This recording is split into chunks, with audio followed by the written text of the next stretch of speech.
All right, Bang Bang. Today is Wednesday, September 4th, Chicago Dog Walk. Guest of the day is Carl. Carl, how are you? I'm good, Eddie. How are you? I'm doing great. So, listen, we are currently in New York City, Manhattan, the center of the United States. Is that correct? Yeah, let's be more specific. We're in your hotel room. Yeah, we're in my You're in the hotel. bed. I'm in the bed. Yeah, I mean, you're on the chair. The office pull up. If you watch the video versions, which are now available the morning after the show. So a little tidbit Oh, there. that's nice. Yeah, so this is Wednesday. Tomorrow, Thursday morning. If you want to watch, if you like to visualize stuff like I do, I know I really enjoy that. Head on over to barstoolsports.com/Chicago or click on the Chicago Dog Walk tab, and you'll be able to watch this. So enough This plugs. makes me so happy. Yeah, enough plugs. Enough all that. How are you? I am wonderful. I'm a little tired. I was in New York last week, came back for Labor Day. I'm back in New York this week. I'm very happy that you are with me, sir. Do you want to get into your trip here? This is a little bit too much New York for. Yeah, 2 this is weeks. about as much as I can take. How about you ask me the questions you think I should answer? Yeah, and don't get me wrong, like it's a great situation. We're out here at the Barstool HQ, like everyone's super nice, everyone's super great. but- Accommodation's amazing. Yes, awesome. Hotel Manhattan, you name it. But so last week you came in for the Cubs Mets series, great series. Cubs sweep the Mets, but you had fantastic seats. It looked like, and it looked like you were sitting in front of. You had better seats than the commissioner of Major League Baseball. Yeah, Is this that is right? true. He was third row. I was second row. Marlins man was first row. So Marlins man set this up through Big Cat because Big Cat and I went to the game on Wednesday, and that's why I just came out on Wednesday because Big Cat was like, hey, why don't we just go to the Cubs-Mets game, blah, blah. He always goes to Cubs-Mets when they're out here. So he's like, just come out here, and there's other stuff we can do. So come out here. So then he sees Marlins man Wednesday night. Marlins man's like, yo, yo, I got the hookup for tomorrow. Big Cat's like, can't go. Take my boy Carl instead. So he's like, here's 2 tickets. I'm bringing one of my girls. So me, Glenny Balls from Barstool. If you know Glenny Balls, obviously he's the man. Yeah, and that's what I forget too. We recapped this last Thursday, so you guys know about the first game Carl went to. Like, cool game, I'm sure. Great Yeah. night out with Big Cat, but nothing compares to. No, I mean, in no disrespect to Big Cat doing food reviews and all that stuff and hanging out, but when I got to the game on Thursday and I'm sitting there with Glenny, we're like, well, let's just build a cup snake, we'll have fun, and then Rob Manfred sat behind us. So I did an old hockey trick just quickly. I turned around, I preemptively apologized for my behavior. I said, listen, I know you're Rob Manfred. I know you're the commissioner. I want to apologize in advance because I know, like, I got a little something. Like, I work for Barstool Sports. You know Barstool? He's like, yeah, I love Barstool. Barstool's great. And I was Really, like, that yes, was his direct yes, words. Yes. Interesting. Yes. Oh, yeah, sure. I said, so I'm going to be doing some stuff. I'm going to be cheering. I'm going to be standing up. I'm going to be clapping. So just, if you see me doing stuff, I'm kind of trying to do my job. I'm kind of a jerk. Like, I can be kind of a jackass sometimes. Yeah, you're just trying to have fun. Like, if you're a Yeah. little overly rambunctious, you're just trying to do it for, make a funny video, whatever. So he instantly said he liked it, huh? So Yep. he said he likes it. And what's interesting is it kind of goes full circle here because what it seemed like on TV is there was a little cup snake action going. And if you're a long time, I mean, if you listen to the show since July, you know the whole saga. Yeah.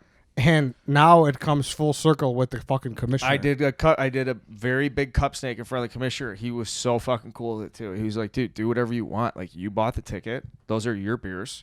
Like, he was so so objectively cool. Like, I had no problem with the cup snakes. At all. Nothing. At all. I was like, what do you think about Wow. and he would not directly comment on the Cubs. Yeah. So I was like, what do you think about how the Cubs handle it? He's like, I mean, Yeah. I'm like, but what do you think, man? You know, he's laughing. The other thing is Rob Manfred's like a regular guy. He's not like this Mr. Elite, whatever. So he's like he has like blue collar roots. He's just you could just talking to him is very easy. He's a very cool guy. He just wants to party and have fun. Well, I'd say, like, out of all the 4 major GMs, like, I think far and away it seems like Adam Silver maybe has the highest approval rating. Yeah. A lot of people like what he's done. You know, Yeah. whenever there's a problem, he seems to nip it in the bud pretty quick.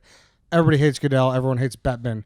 And I think everyone likes Manfred. Yeah, I think people are still trying to form an opinion about the guy. Yeah, but So- I would say it's not bad. Like, no one's like, I mean, I'm sure there are major anti-Manfred guys, but it's not, they're in the minority, I would say. Correct. Yeah. He's got a tough job. So if you ever want to do a full dog walk on his job, He does have a very tough job. now I do because- think that they kind of sacrificed him. I think they picked out a commissioner that would kind of go along with the owners a little bit. I mean, because baseball needs some changes. I mean, this could be a whole conversation if you want to get into this. I mean, what else was on the docket? We had a couple conversations, but all stuff that we could surely get to at another date. I think we wanted to talk about letters, high school football. We had a bunch of stuff. I kind of want to do the letters. Okay, let's get the letters then. Because if I do the commissioner stuff, then it's basically just me doing. It'll take a similar tone to the Lori Lightfoot, where I'm like, oh well, the issue with this is that. Okay, so like, okay. We like Manfred. I had a great time at the game with him. Okay. I wrote him a letter the next day. Did you really? Yeah. An email? This is a perfect transition. An email? This just happened organically. An email. It wasn't a letter. Okay. It was an email. Electronic mail. This still counts as a good transition. So okay. What's interesting is we were on the Barstool Twitch page earlier last night, sorry, I should say. And we somehow letters got brought up. I don't even know how. I asked Jared Kravis. Yeah, so he's the Red Sox guy for Barstool. I was like, hey, Kravis, have you written any letters? And then you were like, no, you wrote, or have you ever? No, I said, have you ever tried to work for a Major League Baseball team? Yeah, and he said he almost took the job with the Orioles. He told a great story. Yes, and I was like, Jared, you seem like a guy who would send like letters to like GMs or whatever. Because oddly enough, I have a buddy who's just a huge weirdo, but he's one of the funniest guys ever, and he always laughs at Darren Rovell as like a big fan mail guy. So he sends Darren Rovell fan mail. No. Like, I swear to God. He's 27 years old, and he sends Darren Rovell fan mail. So it's just really funny, and it's just got me to the point where it's like, have you ever sent someone a letter? And like I have an embarrassing story where I did send someone a letter. But now, once. when we were talking about this earlier, I thought it was more like letters inquiring into job availability or something. But like you're talking more just like you just like to communicate with people. It could be anything, I guess. Because, Oh my God. why are you? Well, I have actually. It's funny because probably my best letter I've ever written is completely off the wall. It's nothing to do with me looking for a job. I was writing asking for like $500,000 for like John C. Reilly. John C. Reilly. You might have heard of him. So where did John C. Reilly need money from? I knew somebody very closely on the board of directors at Brother Rice High School, which is where I went. Okay. All boys Catholic school on the south side of Chicago. And John C. Reilly went there as well. And John C. Reilly's like 1983 grad. All right. So in 2008, okay, right before the bottom fell out in the market, Brother Rice signed a loan to redo the football stadium. It was just like underwater on the cash, and they were just getting annihilated on the interest rate or something. It was like a serious financial concern. And someone I knew on the board of directors was like, "Hey, the school might close. Like if we don't get the help," and it was like a big fucking deal. Yeah, so people were worried, huh? So then they were like, would you be? And at this time, I was applying to blog for Barstool Sports when the financial wind of this was coming down. So I was starting my own blog, and I was building a name for myself as like a funny writer, like a creative kind of. And this was before I didn't just do Cub stuff. I was like, writing about a bunch of shit, and it was just like, wait, could you spin up something funny that would catch John C. Reilly's attention? Could you double space it, keep it under 3 pages? I was like, yeah, sure. So I just wrote him like an essay about what he and I had in common. It was so ridiculous. Yeah, do you remember like room 103? Like this honestly, yeah. Like that's what it was. and where you were when you learned how to tie your tie for the first time. So and you probably still tie it the same way you do, John. I do too. Listen, I don't hate that move from whoever told you to do that. That was a great move. It was my mom. Was it really? Yeah, she was on the. Yeah, it was my mother. She's on the board of directors. Yeah, she was the only woman on the board. I give her credit. Yeah. No, but I mean, listen, if it was tough times, Brother Rice needed some dough. Yeah. Like no one has more dough than John C. fucking Reilly. I mean, John C. Reilly's coming off heaters, man. I mean, Ricky Bobby, Talladega Nights, Step Brothers was huge, and then he was starting Dewey Cox. He was getting those roles where you're getting paid. Like stuff you don't get when you're the fucking 7th actor in Magnolia. Okay, yeah, you're reading behind William Macy. Like that's. Yeah. Anyways, what would say an A-list? Not quite an A-lister, but definitely a B-lister. I mean, I would say for a time he was A-list. Yeah, he played with the A's for a little bit. Yeah, he is now a B-pluser. Yeah, absolutely. Incredible career though. Like incredible. So how did this end up? Did he ever hit you guys back? No, I mean, listen. I never heard back from John C. Reilly. Now, I even said this.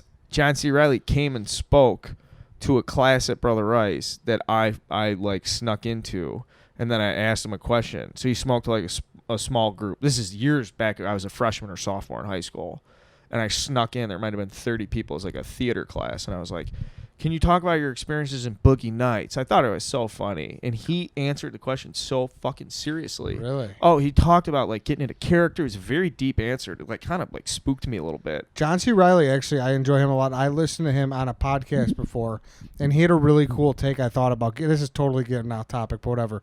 It's worth it enough to share. He had a very cool take on people. He's like, why are people so afraid to get old? Like, he's like, the big thing is, you get fake eyelashes, you get fake whatever, you get fake, Botox. He's like, when did it become not all right? Just be like, yeah, I'm in my old. 60s. Like, I'm old. Like, Like, I kind of got old. Like, what's the obsession with staying young? That's a good question. Right? I mean, I'm losing my hair. It makes me feel good thinking about it, John. But it's interesting, though, right? Yeah. Yeah, I don't know. Billy Joel wrote a song about that. Did he? Yeah, Vienna. Really? Slow down, you crazy child. That's your first time anybody's ever sung to you on Dog Walk, right? Probably. Maybe. No, Yeah. Someone might have. Too ambitious for a Maybe White Sox juvenile. Dave when he did the guitar Eh. episode. Who knows? But Rewind. yeah, it might be. Anyways, that's a great take. It's a great point, and it goes back to this. John C. Reilly, well-versed guy, makes me not embarrassed to say I wrote him a letter. So I'm fine with the letter I wrote him because he's a big deal, whatever. He's the biggest name that ever came out. Michael Flatley, Lord of the Dance, also graduated from my high school, which globally is a significantly bigger deal. Really? At some point in time, Michael Flatley was like selling out. Oh, yeah. We can get, that's another dog. We need an intern just to write this stuff down. Yeah, just like the future episodes. I mean, we got a lot of shows to fill, a lot of time to fill. So there's always time to get into that. But yeah, my letters. Yeah, I got it. I know you're judging me as I'm telling you. Like, I see you pulling up the phone. Do you have a copy of the letter? Yeah, no, I'm trying to look for what exactly was that inspired me to write this letter. So, I mean, mine's like way more fucking like mine's pretty like. I feel like an idiot for doing this now. Really? I wrote a letter to Dan Aykroyd once. Which is fucking insane. Zelensky cars. Yeah, exactly. I don't know why. I was just really inspired. How old were you? Why do you keep using the word inspired? I was like 24. Yeah, I wasn't a kid. I was like legit. So it's borderline like real weird. He got that letter and he made the face. What type of face? You know the face he made. Like, ooh, this guy's a little weirdo. Well, he didn't know how old I was. He could have thought. I didn't specifically say. Eddie, whatever. 24 years old. Yeah, class of 2008. I don't know. Say it was right off the heels of my internship at the Stern Show, and I met him there. I had, I've seen him there, and I don't know. It's just like the guy, like he said, like the guy was just it, and he just like what I liked about him a lot was he had so many different routes. He did like the TV, he did the music, he did the movies, Blues Brothers, whatever. Right. And he was like a business guy too. He made this like Skull vodka, shit like that. I think he might have had like a Bigfoot run, like where he was like a Bigfoot guy, Yeah. like or a ghost guy. I don't know. He just like was just a super fascinating guy to me. I was like, dude, like I gotta know more about this guy. Like maybe I could get in touch and like do like a radio show with. I don't know. Like I don't know what. Yeah, my like end you game was there. you wanted to basically, you kind of wanted to like intersect in his life. Yes, and like get a moment where it'd be like, man, like Dan Aykroyd. Yeah. Like, we should do something. Hey, man. You ever think about this? Exactly. So Dan? Which is like so fucking stupid in hindsight. Like I mean, he's obviously one of the biggest, right, comedy stars of the 80s. Monster. I mean, Dan, monstrous. Ghostbusters. Hey, if you ever want to do something. Yeah, it's just hey, just like 24-year-old guy. You ever from thought Chicago. about this? Yeah, like I saw you in the green room at the Howard Stern show. You were eating a Danish. Like, no joke. He was eating a Danish. It's just, do you remember what kind? It looked just like a regular no filling. It looked like. Okay. So yeah, because I walked in there and I had him like have a sign it like a release form. What type of? I'm just quick about these Danishes though. Yeah. Were they like? Because I know Howard's particular about his food. Like, yeah. Were these like out of like a plastic wrap, or were they like bakery dishes? It was bakery for sure. Oh, very because nice. Okay. it was but it was already out of the wrapper. Like he had it on a plate, and I walked in. How you doing, Mr. Aykroyd? Will you sign this? You said Aykroyd. Yeah. Why did I say that weird? Is it Aykroyd? Yeah, I mean Aykroyd. Aykroyd. That's whatever. You know what I'm saying. And you sign this. He's just eating a Danish. Oh, sure. Like, and then I was just really in. After that, I was like, man, that fucking guy. This guy's like, just being whatever. Who is the next closest guy at the Howard Stern show you came to from like writing a letter to? Who's the next closest one? Because I mean, this seems like it was a pretty routine experience here. Like he's eating a Danish in the green room. Like, Nobody really called to me like Dan Aykroyd. I'll say that. No one really called to me like that, but I had run-ins with other ones. But yeah, it was okay, just quick hypothetical. Yeah. Dan Aykroyd says, yeah. What do you do with you? You said he's got a deep body of work. Tell me about the letter. The letter? Yeah, we're back to the letter. I think it was just one of those things. Like, mind you, you're in that time where it's like, you're mind me. I don't even know. I don't know what I was. I honestly don't know what I was going for. It was just like, hey, Mister, I'd love to pick your brain. Like, you know what I mean? You wouldn't like, pick your brain? Yes, like I would love to just be like, hey, like you just seem like too vague, man. Yeah, I don't know. Can I give some advice if you're writing letters? Yeah, for sure. If you give someone a specific time and date in like window, Mr. Aykroyd, on Thursday and Friday, I'm available between 2 and 3 p.m. or 2 and 4 p.m. I can meet you anywhere in the northeastern part of the United States, preferably in New York. See, this is why I love having you on, because you always have these little sprinkles of wisdom. Just like this, and like when you talk to a girl, it's like, hey, let's not go get something, let's go get pancakes. So this is good stuff. That's a great point. I don't know. This is making me think that we should maybe get back in the letter game. If you want to, I will. Because I have a typewriter. Do you really? Yeah. That's incredible. So we like an actual old typewriter. Not to be like a hardo. My wife gave it to me. So we're having a letter off. Okay. We're both going to send letters. We'll get a list. Yes, we'll get a list of We'll keep track of who responds. Yes, and we'll keep track of who responds. We'll start like get your own typewriter though. Yeah, all right, fine. But I need like a master writing letters, like those cover letters will fucking kill you. Anyone who's in the job search, I feel for you. Oh God. Yeah, those. So I need like a master letter. Like, but regardless, in 200 to 300 words. Yes, but no, I want to have a letter off with you. Letter off is whoever gets the first response. Whoever we'll shake on it, and that's how we'll end the show. Look out for the great letter off of 2019, 2020. Might be more exciting than the the NFL season coming up. So who knows? Yeah, we'll see. All right, that's it for today, everybody. Bang, bang. We will catch you tomorrow.